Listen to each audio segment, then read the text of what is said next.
Cheminer ensemble, la série culture de Chandail et Chignon, le podcast des bibliothèques de Saint-Médard-en-Jalles. Cheminer ensemble, le point G de la culture par les bibliothécaires de Saint-Médard-en-Jalles. Cheminer ensemble.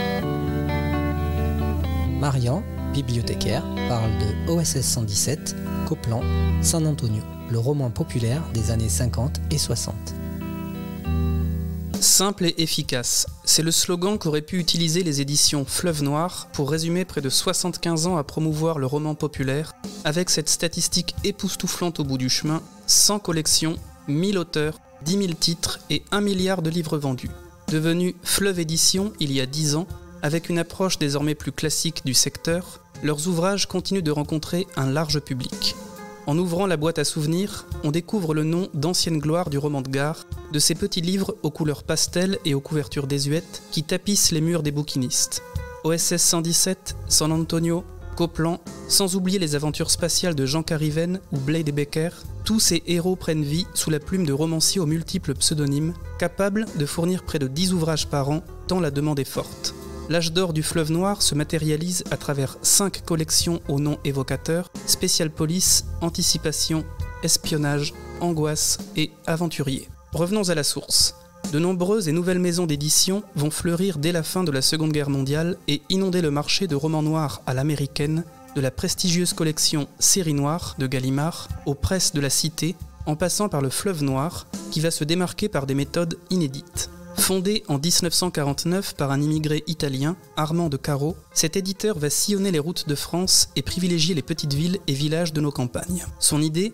Implanter des présentoirs et des tourniquets dans les cafés, les marchés, les épiceries et les boutiques. Ensuite, appâter lectrices et lecteurs par des couvertures suggestives et des titres accrocheurs. Enfin, fidéliser tout ce beau monde par la promesse, tenue, de nouveautés mensuelles régulières. La chance sourit au Fleuve Noir, puisque son écurie comporte, dès le début, les super champions de demain. Il suffit de quelques années pour que le système Fleuve Noir cartonne. En achetant leur journal ou en faisant leur marché, monsieur et madame découvrent la lecture du soir et du dimanche pluvieux. Dans les années 50, pas de télé, pas d'écran, heureuse époque. 3 collections vont sortir du lot et connaître une longévité exceptionnelle avec 2000 titres chacune. Il s'agit de Spécial Police, Espionnage et Anticipation. Parmi tous ces romanciers, penchons-nous sur le peloton de tête. Le plus célèbre d'entre eux est, sans conteste, Frédéric Dard. S'il est l'auteur de nombreux livres sous ce nom, il est surtout connu par son pseudonyme de San Antonio, un commissaire de police fictif qui, dès 1949, raconte ses enquêtes à la première personne, dans un style inimitable. Chaque histoire est parsemée de métaphores 5 étoiles, de calembours approximatifs, de confidences amicales et de réflexions acerbes sur une société en pleine mutation.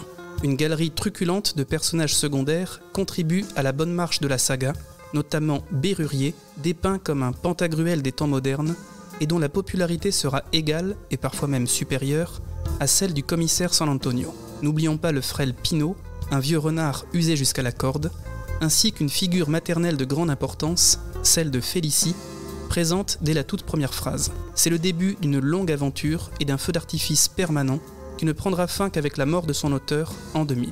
Cette même année 1949, c'est la naissance d'une autre légende, celle de l'espion américain Hubert Bonisseur de la Batte, alias OSS 117.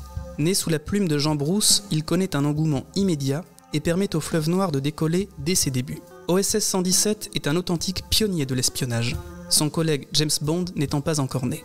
Hélas, notre agent secret s'envole rapidement chez un éditeur concurrent, les Presses de la Cité. Un parcours sans faute qui prendra fin tragiquement. Le 26 mars 1963, en fin de matinée, Jean Brousse conduit sa Jaguar Mark II pied au plancher lorsque, surpris par un virage, il se déporte et heurte de plein fouet un camion venant en sens inverse. Fauché en pleine gloire, sa voiture était immatriculée 117. C'est quoi un chandail? C'est un pull? Sans manche. Non mais faut que je le vive. Ah d'accord, ok. La démission de Jean Brousse en 1952 est un coup dur pour le Fleuve Noir. L'éditeur, Armand de Caro, souhaite son remplacement de toute urgence. Sa bonne étoile continue de briller par l'entremise de 2 auteurs belges, Jean Libert et Gaston Van de Panhuys.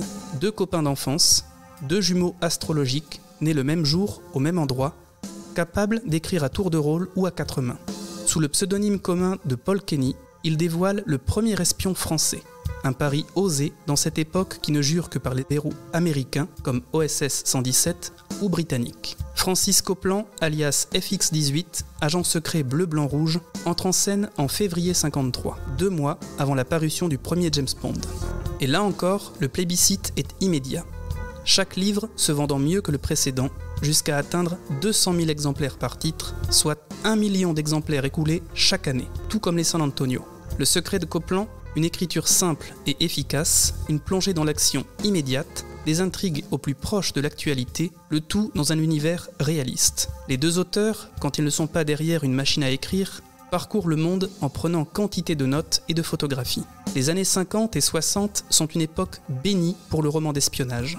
Guerre froide, décolonisation, conquête spatiale, nucléaire, atomique, complexe militaire et industriel, tout contribue à ce que la fiction rejoigne et parfois devance la réalité. À l'instar de San Antonio, Copeland connaîtra près de 200 romans jusqu'à la mort des deux auteurs en 1981 et 1995.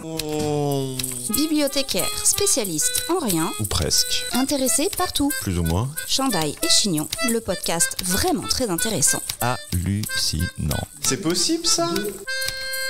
Après la police et l'espionnage, voici l'anticipation. Jimmy Guilleux, notre dernier staccanoviste de la machine à écrire, est présent dès le lancement de cette collection en 1951. Passionné par l'ufologie, il se met à écrire différentes aventures spatiales, peuplées de créatures fantastiques et de mondes merveilleux ou inquiétants. L'histoire est souvent celle d'hommes et de femmes de son temps, confrontés à des phénomènes extraterrestres ou embarqués malgré eux sur des planètes inconnues. L'histoire est vécue de manière collective, plutôt qu'individuelle, nous plongeant au sein d'expéditions européennes ou internationales. Contrairement à Copeland et San Antonio, on ne retrouve pas ici de héros principal, mais plutôt quelques personnages récurrents, comme le spationaute Jean Cariven et le duo Blade et Baker, deux requins de l'import-export interstellaire. Bien souvent, le lecteur devient acteur du livre. Il découvre un univers inconnu ou des phénomènes inexpliqués, progressant en même temps qu'eux dans ces expéditions cosmiques. Les descriptions sont simples et cohérentes, une vraisemblance amplifiée par les avancées réelles de l'époque que sont les satellites et les fusées, sans oublier le premier homme dans l'espace. Jimmy Guilleux écrira un peu moins d'une centaine de romans pour le Fleuve Noir jusqu'en 1984. Hélas, la suite est moins glorieuse. Que ce soit par conviction ou pour remplir son frigo, ou peut-être les deux, Jimmy Guilleux bascule de l'ufologie aux théories conspirationnistes extraterrestres les plus fumeuses. Sa carrière s'achève piteusement, comme client récurrent des émissions poubelles de De Chavannes, avant que la maladie ne l'emporte en 2000. Dommage, car ces petits romans sans prétention annonçaient, avec 40 ans d'avance, les enquêtes de la série américaine X-Files ou des films comme Men in Black.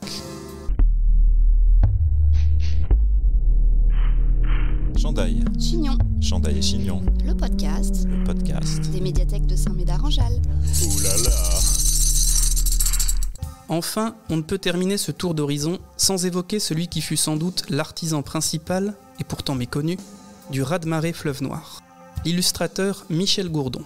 Ce peintre bordelais, disparu en 2011, aura réalisé près de 3500 couvertures entre 1949 et 1978, illustrant toutes les collections, à l'exception d'une seule, l'Anticipation.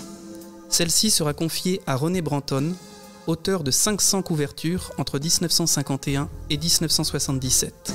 Par la force du pinceau, ces deux hommes ont été, pendant 30 ans, l'identité visuelle du Fleuve Noir, avec ses personnages saisis en pleine action dans un décor évocateur, typique des années 50 et 60.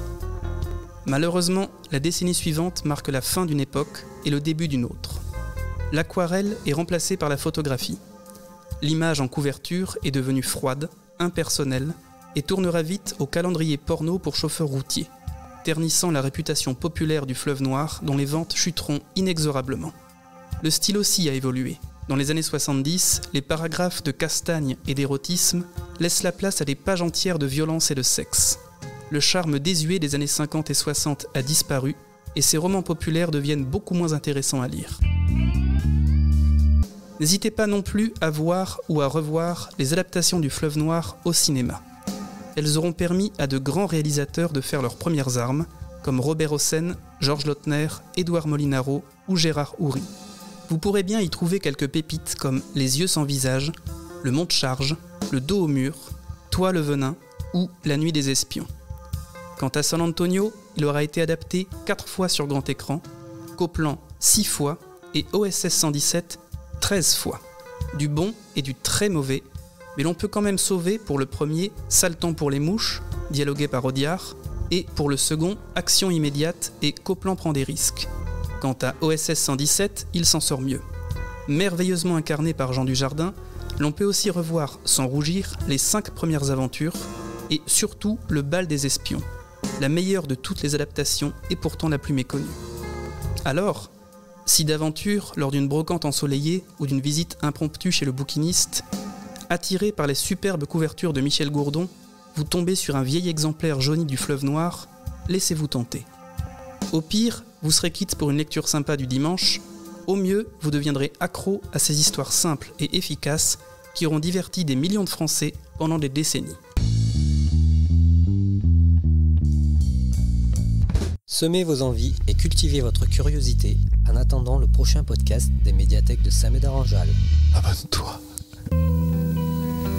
Cheminer ensemble, la série culture de Chandaille et Chignon, le podcast des bibliothèques de Saint-Médard-en-Jalles. Cheminer ensemble, le point G de la culture par les bibliothécaires de Saint-Médard-en-Jalles. Cheminer ensemble. Ça vous a plu ? Vous reviendrez ?